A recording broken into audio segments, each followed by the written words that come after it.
On my door, a dull brass plate says Private Detective. The few friends I have call me Carnby. The others call me the Reptile. I don't care to think what my banker calls me. These days, I leave my letters unopened.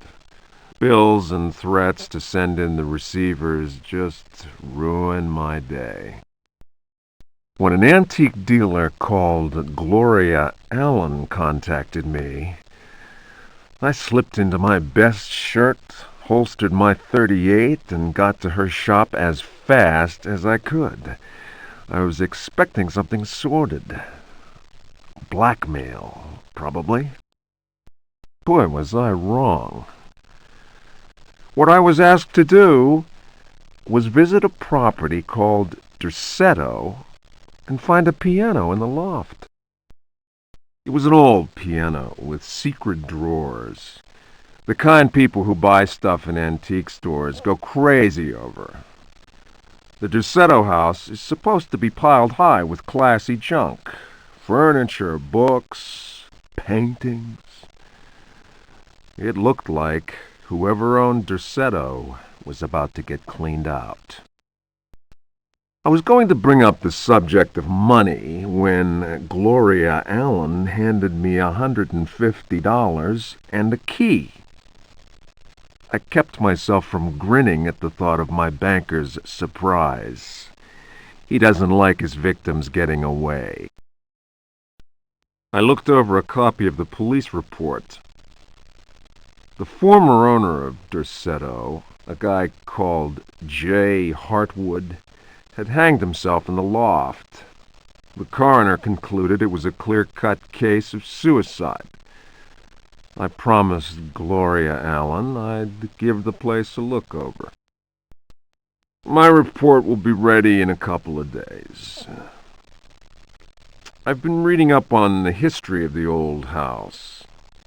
It's the kind of place ghosts run away from in terror. Grisly murders, curses, lunacy. Luckily, devil worship makes me smile, so this is my idea of a paid vacation.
A Brightness from Afar, by Lord Boleskine, an account of his celebrated voyage to New England, 1824, Alistair Publications, Cambridge.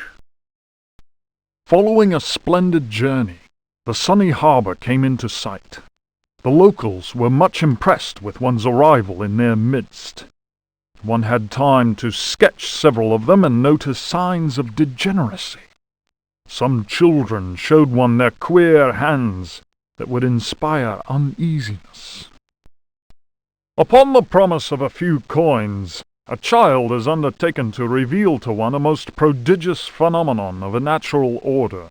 One admits to being skeptical as to the prodigiousness of the marvel, whatever it may be. Indeed, one suspects it to be little more than an evening stroll to some charming wooden hut situated in the forest hereabouts. One will nonetheless go, for it is always well to submit to such local enthusiasms. One admits to being somewhat flabbergasted. The Milky Way shone like the fires of the apocalypse from the inky celestial vault. Certain distant stars, normally invisible to the naked eye, were clearly visible, glittering indeed with a strange intensity. The heavy clouds that had settled above the village had no hold over that place. It would be pointless to offer here the names of the constellations one perceived in utter clarity. Apart from the interminable length of such a list, one might conceivably risk being charged with exaggeration. The cross cast its shadow on the ground. The sea in the distance was dead calm. Tonight, one will return to that spot and draw those stars. Tomorrow night, one will at last see Halley's comet in all its brilliance. The youngster will carry torches, despite one's developed sense of direction. Honed by years of travel, one feels incapable of finding one's way through the dark forest unaided. The drawings will, one is convinced, set light to the souls of men. Such a moon! One lost count of the craters, so sharply was their definition. Loath as one is to seem excessive in one's appraisal, one cannot but feel that the forest clearing is indeed a place outside the common laws of time and space. Surely it is not an hallucination. How strange to consider that idle conversation, some research in the British Museum, and a voyage to this backward village should culminate in so astounding a discovery. It may be that others have noticed the extraordinary nature of that place. How else could one explain the presence of that cross?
The Creatures of Night by Hubertus the Bald, translated from Latin by his brother in prayer, Fratre Johann Marcus. Of monstrosity. You who read me know that night engenders monsters, and that night creatures exist. The accursed book of Abdul al-Hazred is clear on this matter. That is not dead which can eternal lie. Unhappy he who knows that book. Unhappy he whose eyes alight upon that foulest of texts. Unhappy he who implores the standing stones, for he will free the powers of darkness. Of the pit. Stagnant waters are like the memory of men. Beneath the surface calm, clawed beasts await, and are known to initiates as the deep ones. Awaiting his prey, the deep one seizes him and drags him down to the abyss, where Dagon, the cruel god, swims and reveres him whose name may not be pronounced. Of libraries. Unhappy he who frees the prowler. Unhappy he who meets the prowler erring among the books. He generates the vagabond that comes from other spheres. He believes the vagabond does not exist. He will feel the embrace of death, for in the eyes of the vagabond, books are no more than dreams, stone no more than wind. The vagabond knows how to take the breath of the reckless. Of strife. He who speaks does not know, and believes he is able to kill the creatures of the night. Folly. Evil is conjured up by science and secrecy,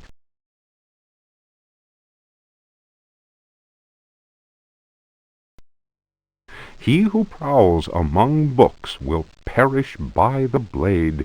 He who flies in the dark caverns will scream in fear. He who swims in the depths will evaporate. But he who believes he knows nothing. He who knows says nothing. Of death. There are domains more terrible than death. That is not dead which can eternal lie. Each creature is conjured up and is not dead, but returns to the origins. A monster, a science. Steel kills the vagabond who never dies. Translator's note. Here ends the manuscript of Hubertus, who died in the library of the convent of Teruel in the year of our Lord 1666. Requiescat in pace.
Ludwig Prien. De vermis mysteriis. Nomine invocatoris si non sanctificatus es cave.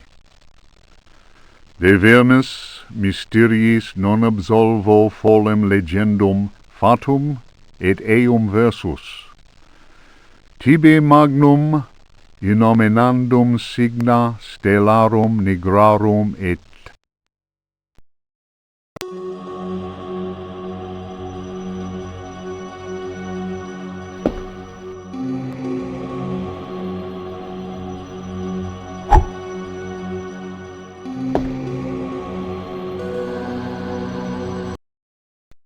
Juan Luis Jorge, De Bibliotheca.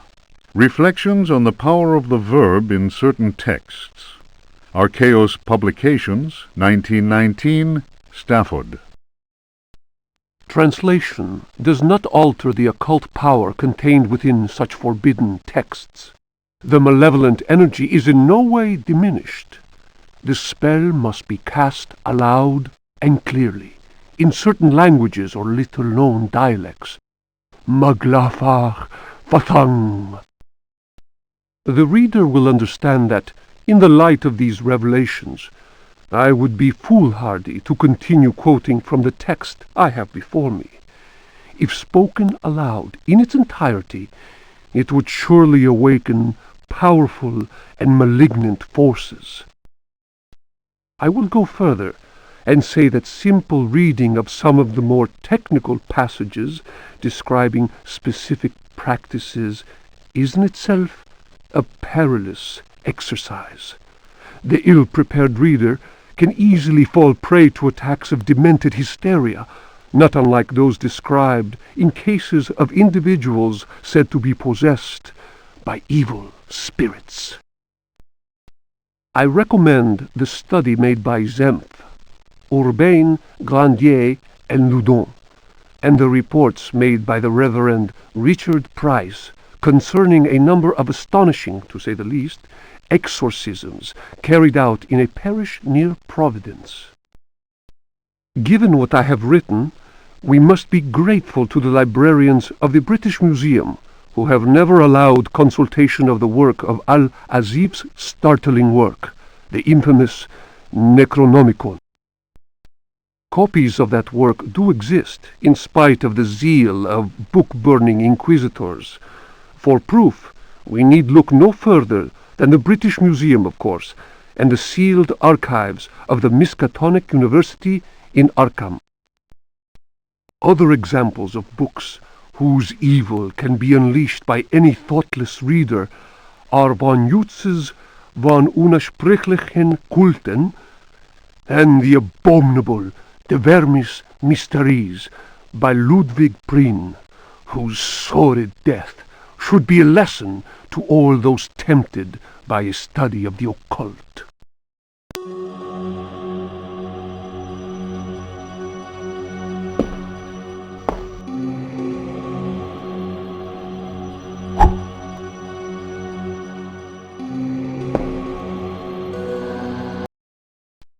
The Sacrificial Dagger, Otto Stern, Lumina Books.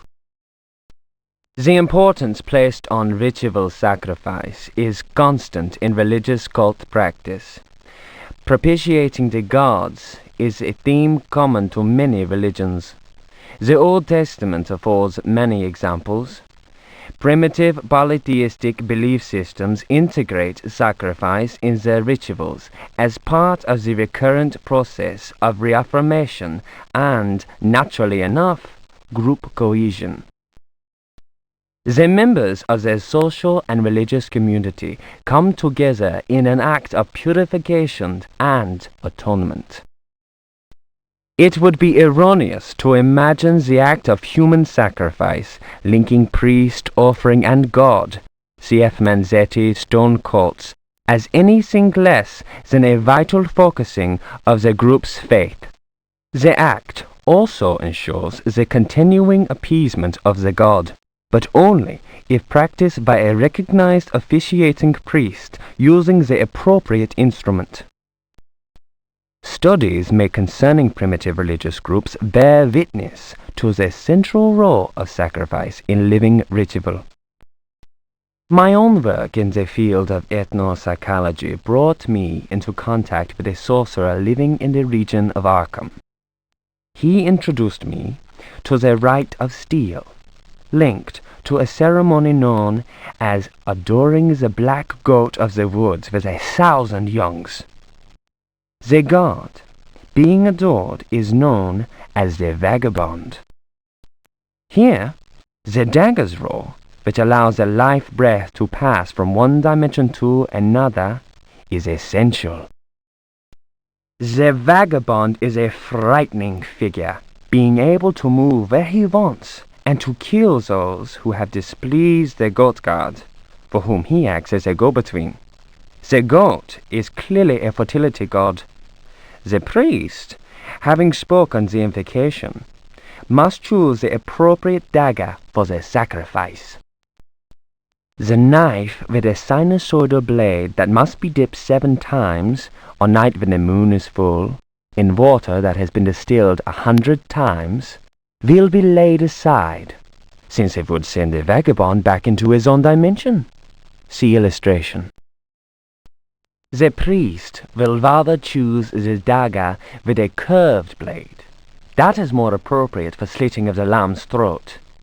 This act transfigures the sorcerer priest and plunges the assembled worshippers into a divine trance.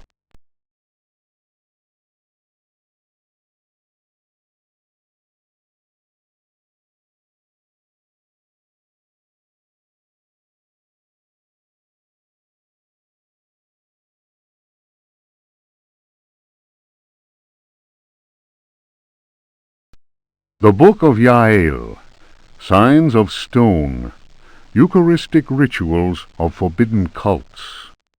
texts collated by Monsignor Vacher, legate in the Curia of the Vatican. Numerous devilish cults speak of monstrous creatures called the Old Ones. These supernatural beings are believed to be possessed of powers equivalent to those of the gods of antique religions. Adepts of such cults refer to forbidden literature in order to cause these frightful entities to appear before them. What serious student of folk myths has not come across the names of Cthulhu and Shub-Niggurath? It must be said that these creatures wield tremendous power and are difficult to control once they have been unleashed into the world.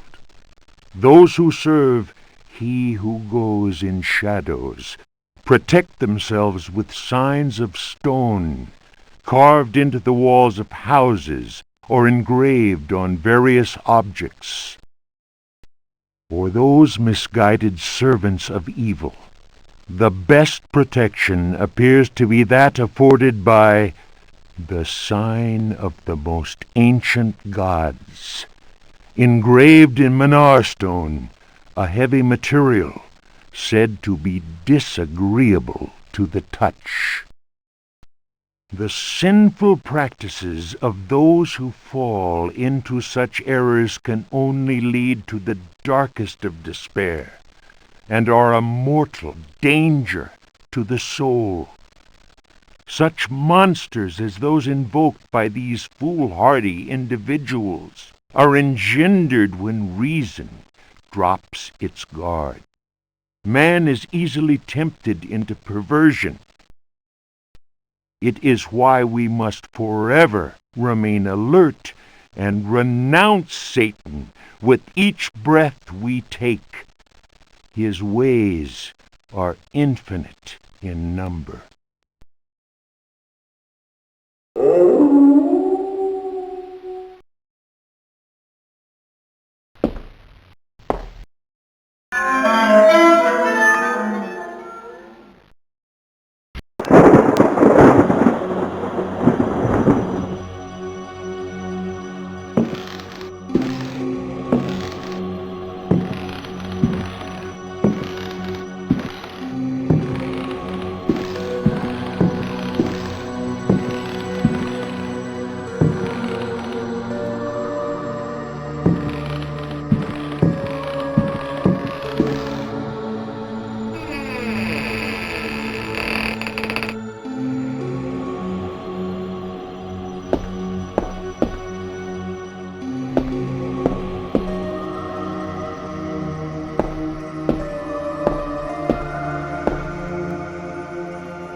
The Tale of Captain J.W. Norton of the Army of the Union. 1862. The South was in collapse. Louisiana was open to us. I had each day to requisition victuals for our troops, and was aided in this endeavor by a score of brave men. Rebels were not yet ready to lay down their arms. The region was far from safe. I headed further and further west, and questioned many freed slaves. From them, I learned of a plantation on the coast. Its name was Derceto. We received a less than hearty welcome. Only Pickford, the owner, behaved in a friendly manner. While my men counted cattle and grain reserves, I learned what I could from him. Man was most unusual and possessed an extraordinarily cultured mind. At nightfall, I gave orders for the men to bivouac at Derceto. Pickford invited my second-in-command, Lieutenant Patterson, and myself to dine. And our host proved a most entertaining conversationalist. While coffee was being served, Patterson went to inspect the men's camp. The cigar Pickford offered me was so acrid that my head began to spin. I remembered campfire tales of fellow officers trapped by devilish Confederate tricks. My mind floated in a foul and dense fog, from which emerged the enlarged and deformed face of Pickford. He grinned at me. Patterson's return chased off the nightmare. I heard shouts and firing from outside, and found the strength to take out my revolver. I fired 3 shots. Pickford fell to the floor. Patterson then helped me out of the burning house. The air was filled with smoke. We resembled a company in disorderly retreat. I saw slaves leaping into the flames of that inferno. They were trying to save Pickford's life.